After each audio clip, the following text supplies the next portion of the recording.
Hello, and welcome to episode 345 of the Casual Tryhard podcast. I'm Brian, And I'm James.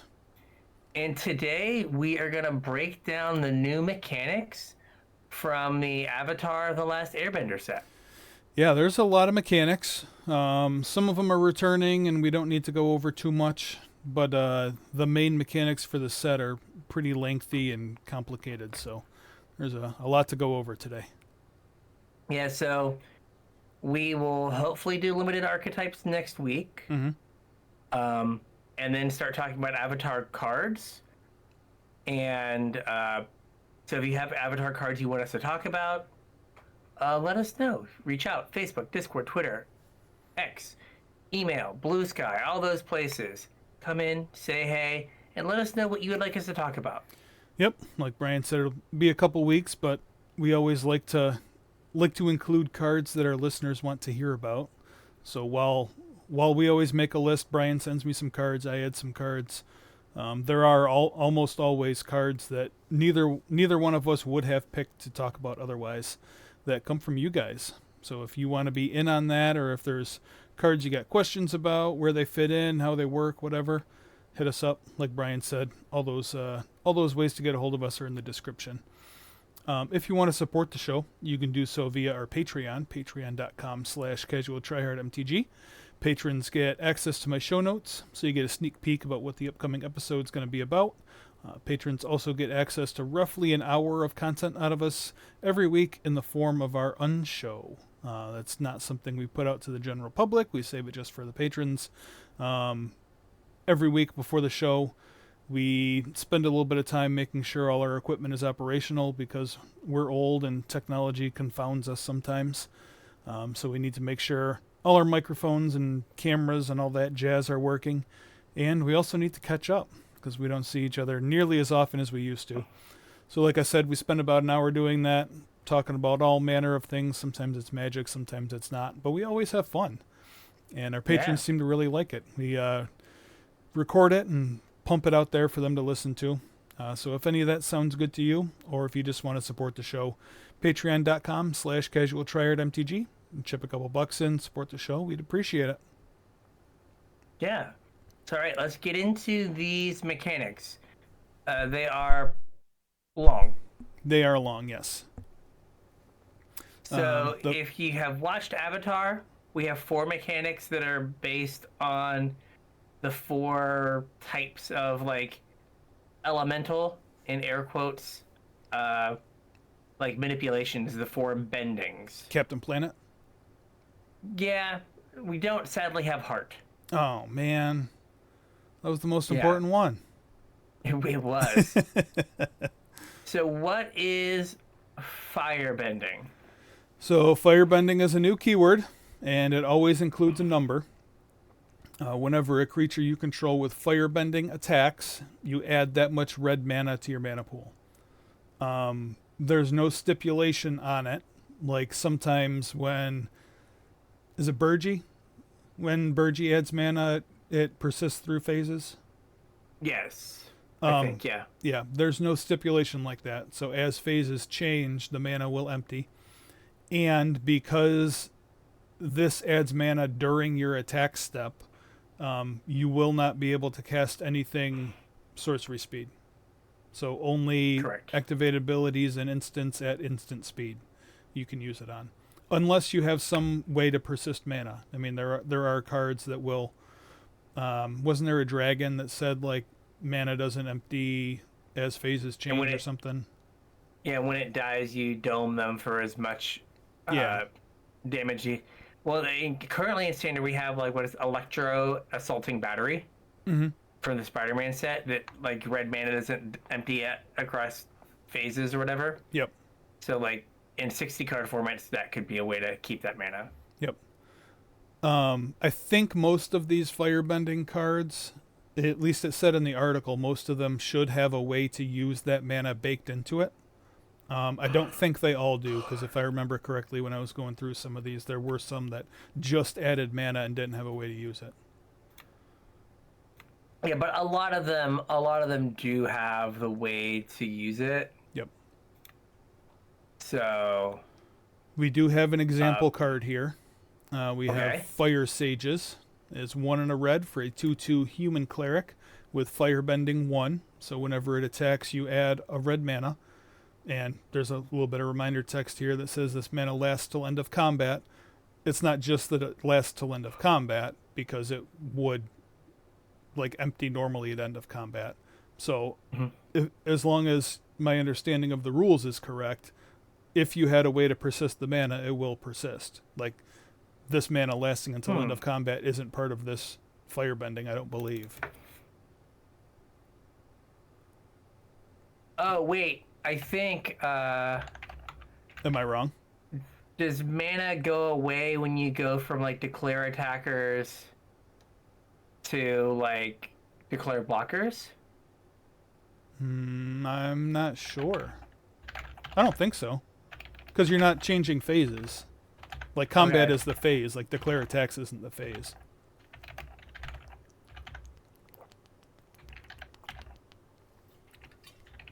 I think. I told you, these mechanics are kind of tricky. Now the, oh, here you go. Here's the Ask the Judge answer. When you play a game, okay, whatever.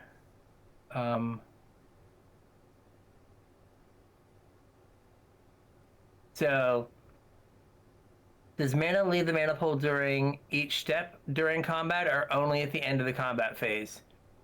No, mana empties as steps and phases transit, which does not answer the question. Yeah. Mana empties as phases change, so when you go from main phase to yes during combat, after damage, okay.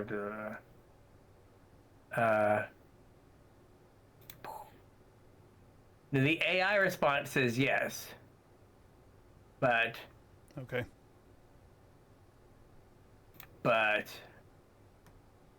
NTG Salvation. Oh, that's does it empty between? So this person says it doesn't empty between steps. It empties between phases. Yeah, that's what I thought. Anyway, it does not seem to like matter here, because it has the rules Yeah. on it. My assumption is that it empties between phases, not like sub-phases or steps or whatever. But this card also has another ability, kind of like I was alluding to earlier. It has a way to use that mana. And it has 1 red, put a +1/+1 counter on this creature. Now, like I said, I'm almost positive not every firebending card has a way to empty it, or Yes. to use the mana, but this one does. I was just scrolling real quick to see if I could find one that didn't have one. And I don't see one off the top of my head here. But yeah, I mean, Oh, here we a go. lot Fire of them Nation will- attacks. Makes 2/2 red soldier creature tokens with firebending 1. And no way to use that mana. Gotcha. A lot of them have, oh, what is it called? Oh, what is it called? They'll make clues. They'll, there are a lot of clues in this set. A lot of random mana sinks to Yeah. use the mana. So it shouldn't be too hard for you to have a way to use that mana in limited, but just like make sure you prioritize some of them. Yep. I guess the other thing to note is this is an ability that triggers when the creature attacks. So Yes. if something puts this creature into play tapped and attacking, you won't get the firebending trigger. Okay, so according to Draft Sim, Okay.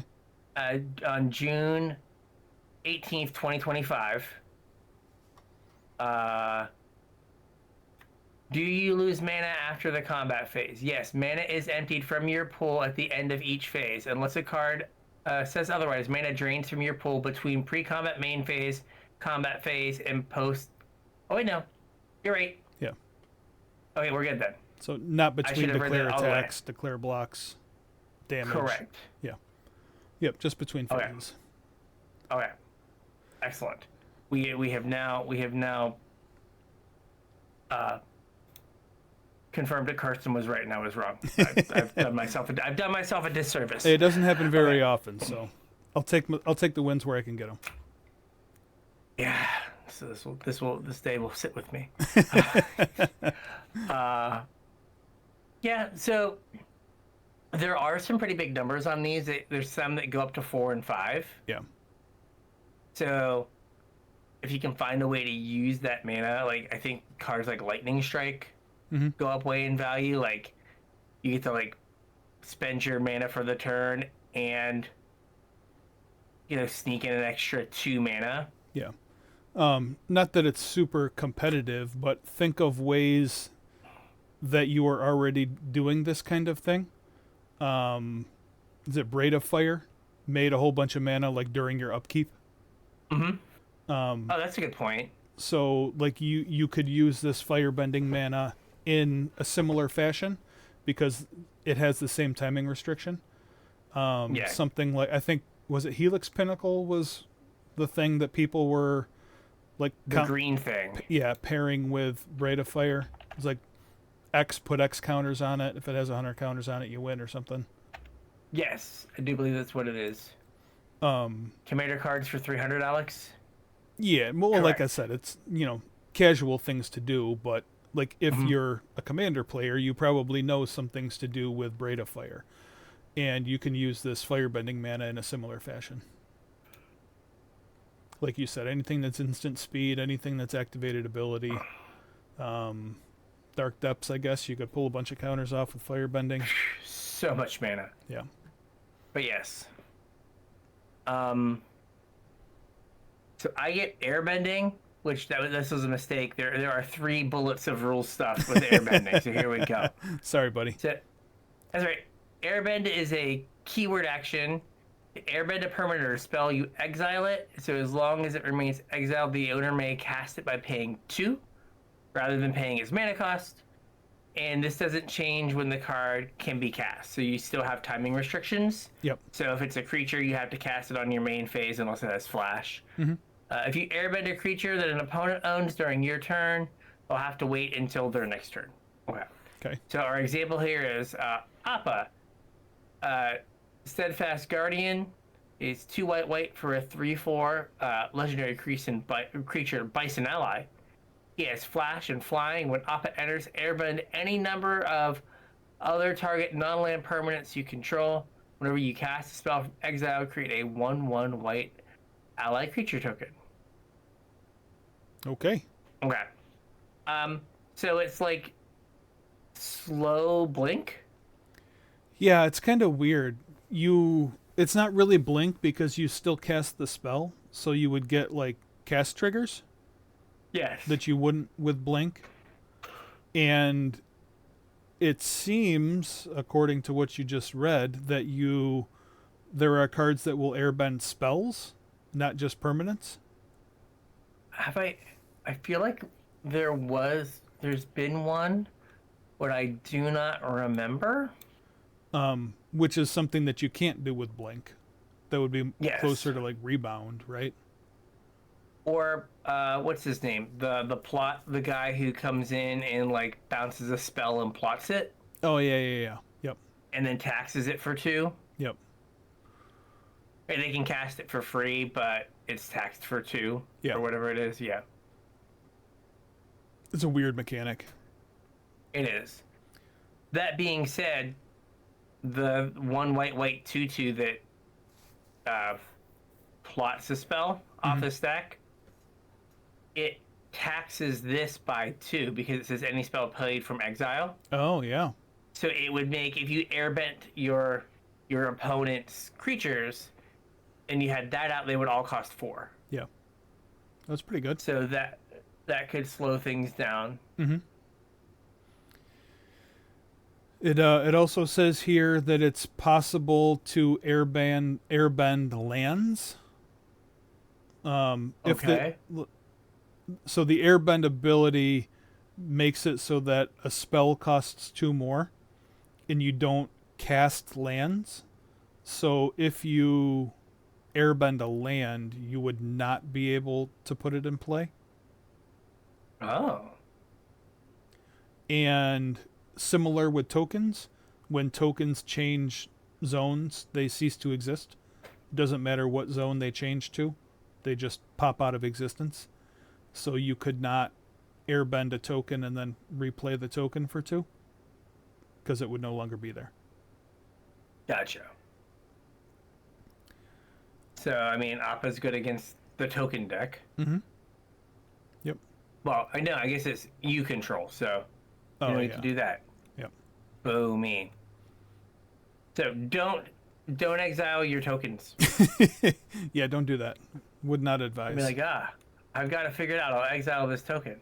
You could airbend your cabbage merchant though and get an extra food. Oh yeah, you could. Yep. So much.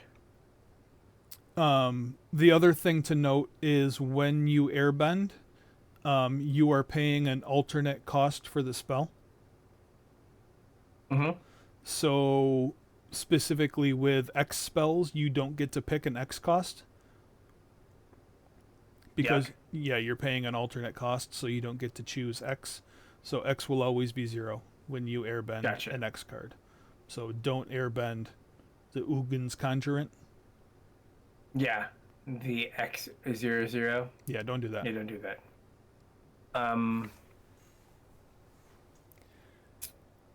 The art you picked, the like random eye by itself just bothers me.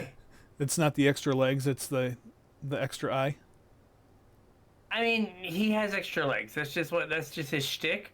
Yeah. But like, just like, someone's like, who needs symmetry? We're gonna put half his face over here. Then we're gonna put his head with the tongue out where the other eye should be. It's not. There's just so much wrong with it. I just don't like it. So I got one more question for you before we move on from airbending. Okay. And it's specifically about this card. So last week, I don't know if it was during the pre-show or during the actual show, you mentioned that all of the animals in Avatar are combinations of animals. That was my understanding, yes. Okay, so this is a bison ally. I don't know what Appa's other... What is... Is it like a bison platypus?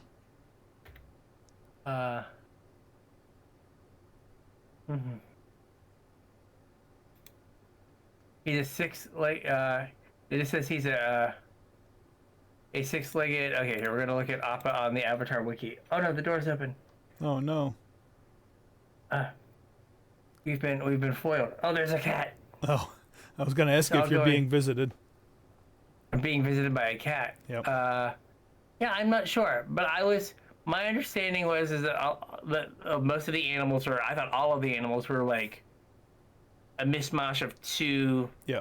Like, tiger, duck, or whatever. Yeah. But Duck, maybe turtle. I'm wrong. Maybe Appa is special. Okay. Just a question. It doesn't really mean anything, but I was curious.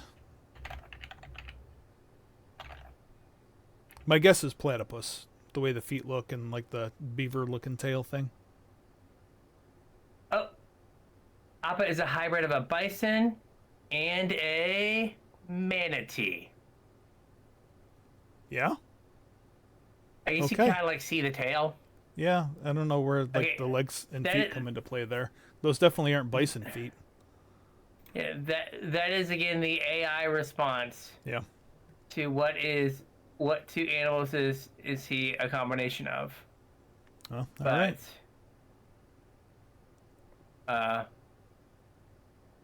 I do not know.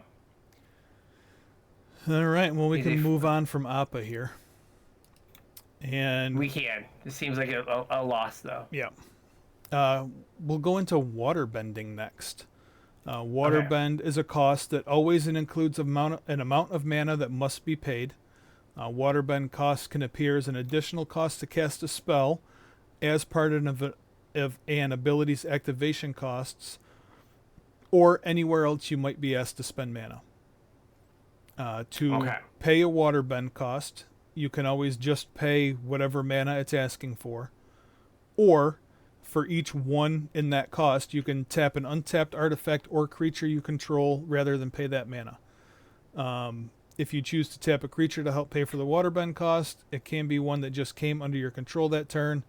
because it's not an ability of the creature, it's an ability of something else. And this works kind of like a combination between Convoke and Improvise. Yes. The example we have here is North Pole Patrol. It's 2 and a blue for a 2/3 human soldier ally. You can tap it to untap another target permanent you control, and it has Waterbend 3. Waterbend 3 tap. Tap target creature and opponent controls. And the thing to note here, I don't believe this is across the board, but specifically with this card, so anything that's templated like this, is it cannot pay the Waterbend cost with itself because the tap is part of the cost. Yes. So you would still, even though you're tapping this, you would still have to Waterbend 3 in addition to tapping this. The tap is before the colon. Yep. How long till we get the Secret Lair, North Pole Patrol, just as different elves or Santa Claus? Maybe that'll be the holiday. The holiday card. Yeah, the holiday card. So they've got some really high waterbend costs on things. Okay. So I think they're anticipating a lot of Cheap free tokens artifacts. laying around. Yeah.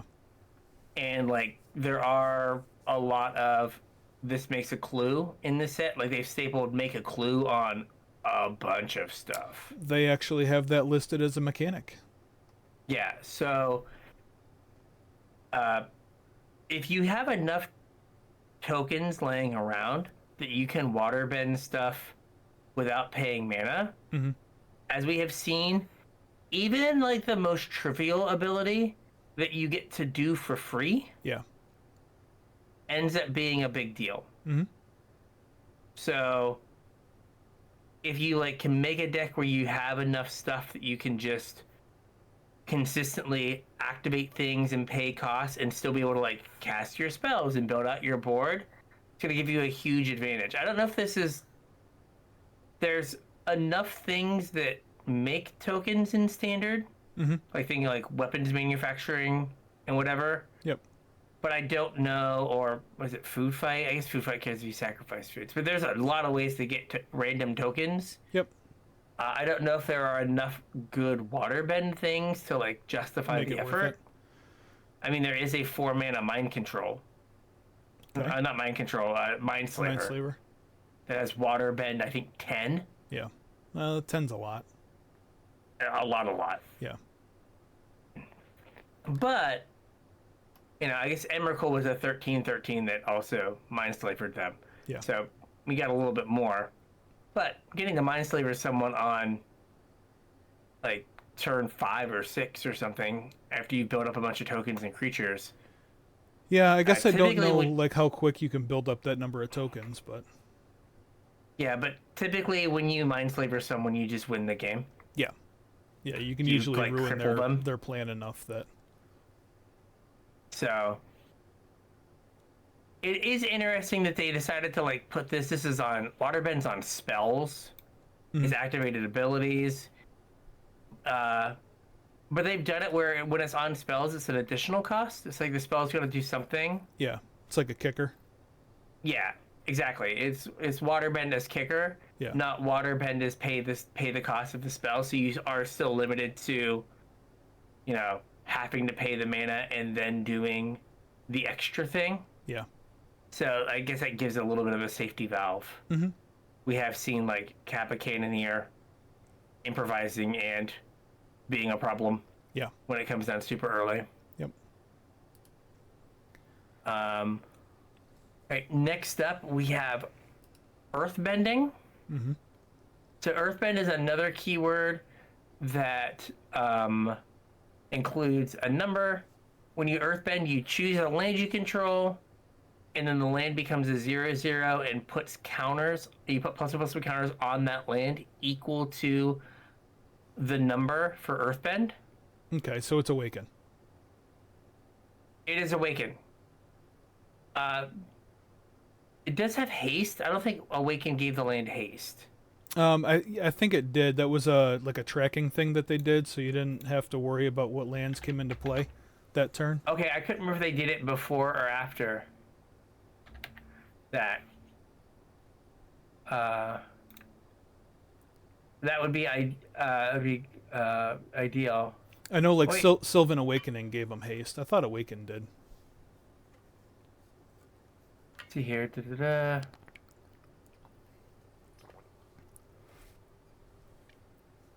Oh, with haste, you are correct. Yeah. Man, twice in one episode. Killing it today. I know. I couldn't remember because I think there was an ability before that would like make lands creatures, but then you couldn't track. Yeah. And it just like ruined it. So our example is Badger Mole. It's 4 and a green for a 4/4 Badger Mole.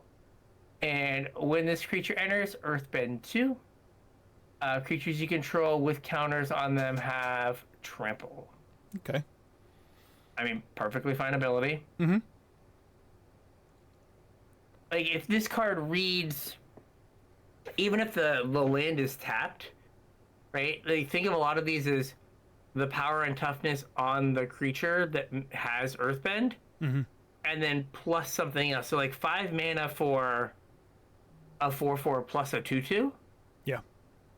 Is pretty good. And there's a lot of these that are, like, kind of priced to move. Yeah. And the other part of Earthbend is if the land creature dies, Mm-hmm. the land comes back. Yes. Onto the battlefield tapped, I do believe. Yeah, but that's a big deal though, because like any other time we've had an ability like this, it was kind of a risk you were taking when you were animating your land because you could just get stone rained. Yeah. In this case, you don't just get stone rained, which kind of makes this a nightmare to track. Like, what happens if you have a Nissa and a Badger Mole? No. You're not supposed to have a Nissa and a Badger Mole. Stop it. Yeah. Well, thankfully the Badger Mole is 2 counters. Oh, okay. Hang on. Let's see if there's one that's Earthbend 3 counters. Oh, there probably is, but that is the saving case for, grace for the Badger Mole. Yeah. The other thing is, like, agree. in Nissa's case, you couldn't target the land again, but I believe with Earthbend you can.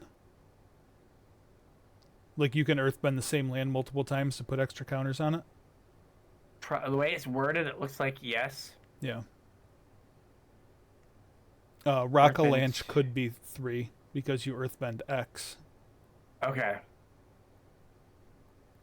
There's a lot of them that are 2. Yeah.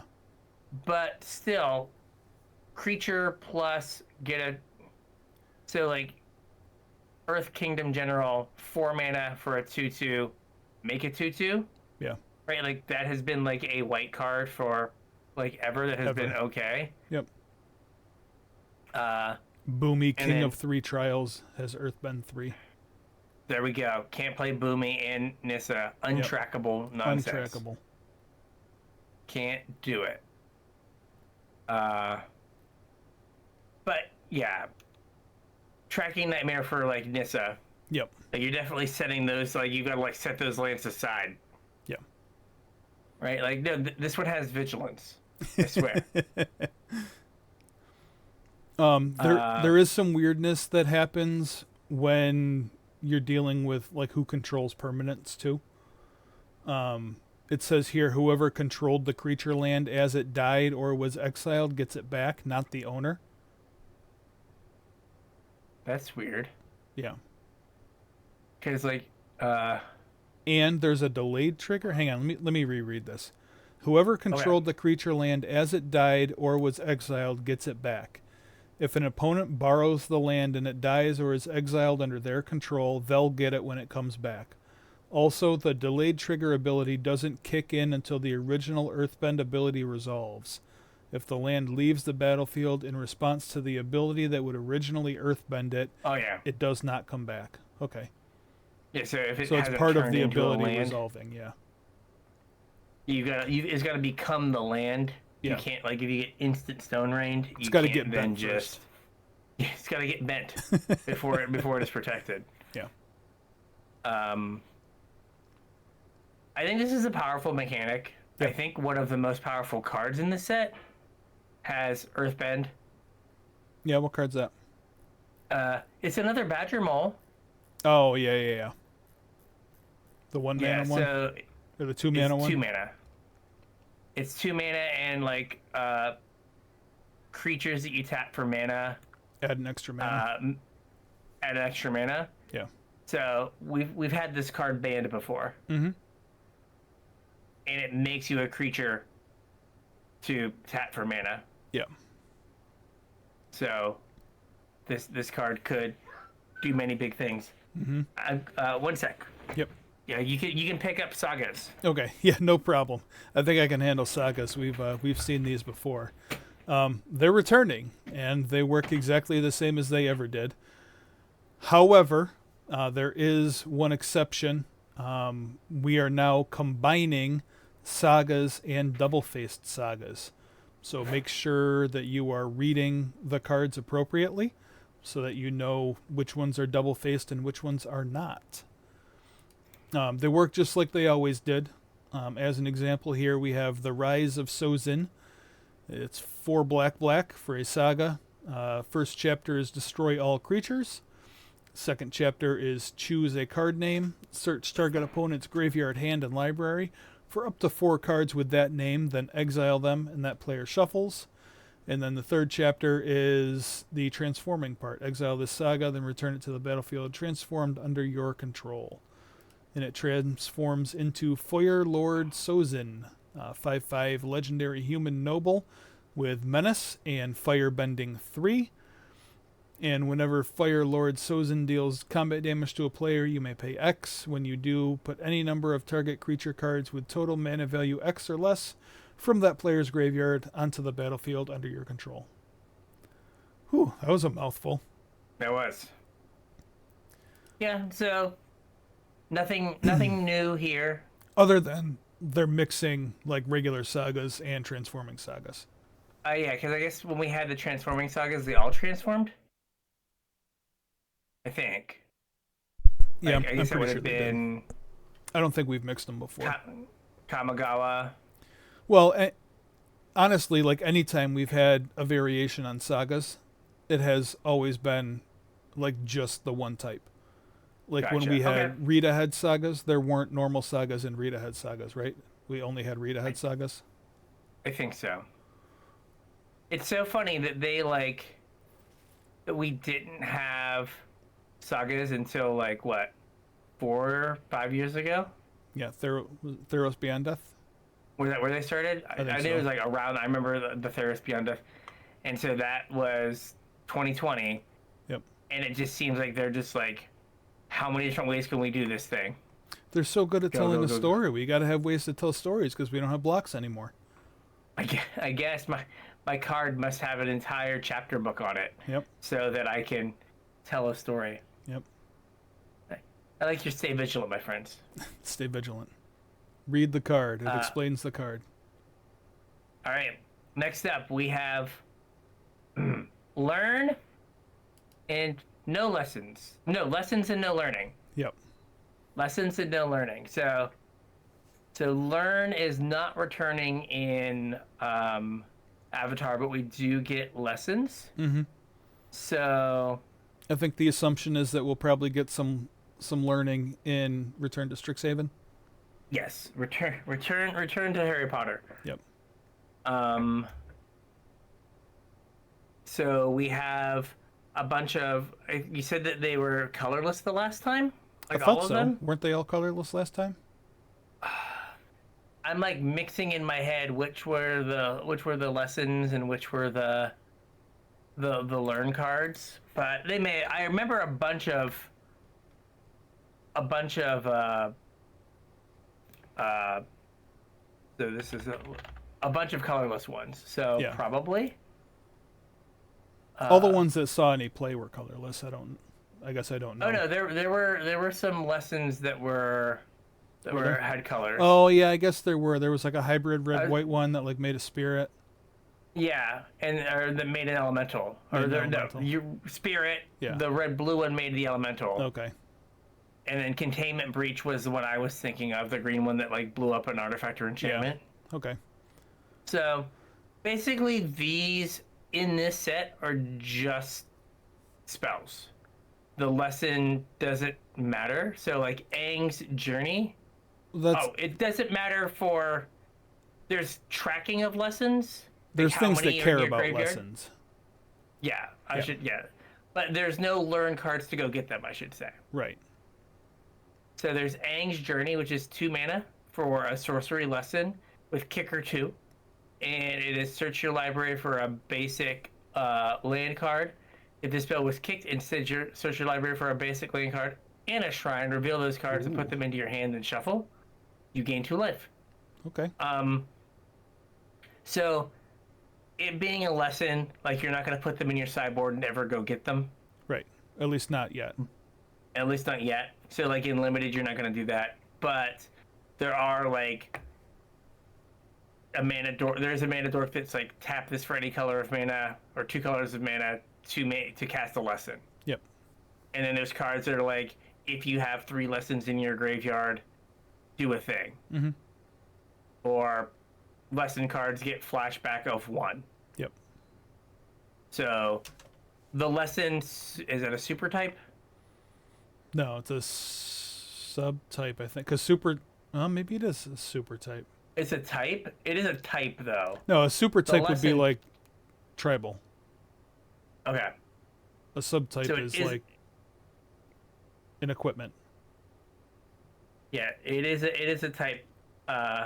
That type doesn't matter. That type is tracked, but does not matter for like there are no learn cards. Right. Now I have a cat locked in here. Okay, so I'm exhausted. So how about you talk about exhaust? Sure.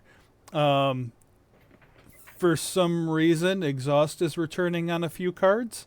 I didn't realize that exhaust was an evergreen mechanic or even a deciduous mechanic. We've only ever seen it once, but they brought it back for a few cards here. Oh, hang on. Before we do that, we had another card about lessons here. This is Aang, the Last Airbender. 3 and a white for a 3/2 human avatar ally with flying. When it enters, airbend one other target non-land permanent, but we're not talking about airbend. But this cares about lessons. Whenever you cast a lesson, it gets lifelink till end of turn. Okay. Thank you for saving me on the lessons. Yep, sorry about that. That's fine. On to exhaust, though. I don't know why we randomly have exhaust in this set. I didn't realize that we were reusing that mechanic. I thought it was just kind of a one and done for the motorcycle set. Yeah, the motorcycle set. But for some reason, it's back. It wasn't that long ago, so hopefully everybody remembers how it works. It's a keyword on a card that you get to do exactly once. So you can't do it multiple times. You can't do it multiple times over multiple turns. Once per card. The one we have here is Hog Monkey. The example. It's 2 and a black for a 3/2 boar monkey. At the beginning of combat on your turn, target creature you control with a +1/+1 counter on it gains menace until end of turn. And it has exhaust 5. Put 2 +1/+1 counters on this creature. What's interesting is in Aether Drift, there weren't a bunch of. I think the only way to put a +1/+1 counter on a creature Was to exhaust. was exhaust it. There are tons of cards that care about +1/+1 counters in this set. Yeah. So you don't even have that nice, like, did I exhaust this? It has a +1/+1 counter on it. Yeah. Lord only knows. Who knows? I think exhaust is here because it's another place to put your firebending mana. Oh, okay. That makes sense. Right, so it's another like activated ability they could put on things that wasn't repeatable, and so like it made you. I think it makes you feel like, hey, I got to use my firebending mana to get like some longer term advantage than just like a single pump or whatever. Yeah. Okay, that makes sense. But I don't know, like I don't feel like it fits in flavorfully at all. Yeah, I have no idea. It's weird. I don't know enough Avatar to be like, does the hog monkey get tired chasing you? Hog monkeys get super tired. If you were a hog Super monkey, tired. you'd be tired. I'm just a regular hairless monkey and I'm tired. So I could not imagine if I was also bacon. Yep. So yeah. Next step. We've got clues. Not investigate, just clues. Just clues. So just making clue tokens. I think that they were like investigate did not seem to like fit flavorfully. So we said, let's make it so every card that says when you investigate, do a thing, not work with this set. Yeah. Sick. Now the question is, should we go back, or they're going to go back and be like, hey, we've decided to take all the cards that say when you investigate and just make them to when you investigate, or Make a clue. make a clue, or just when you make a clue. Yeah. I don't know if there's enough of them to matter, Yeah. or if anyone's playing them. Yeah, I don't think that that's something that they're probably going to do, but I mean, they've Whatever. eroded stuff for like less. that's true. We're putting a cat dog commander, so we need to change every hound into a dog.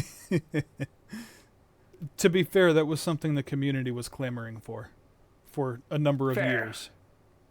For the community claimers for some weird things. Yeah.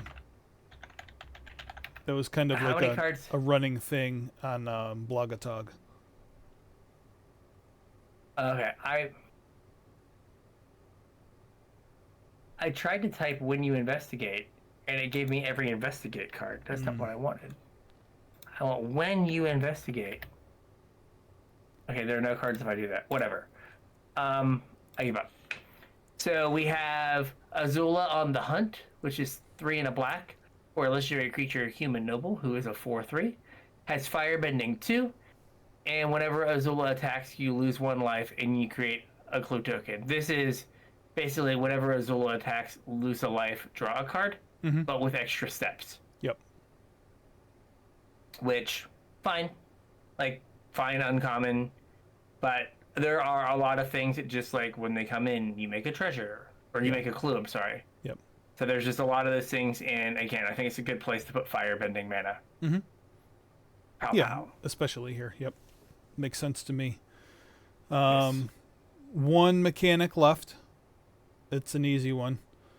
It's shrines.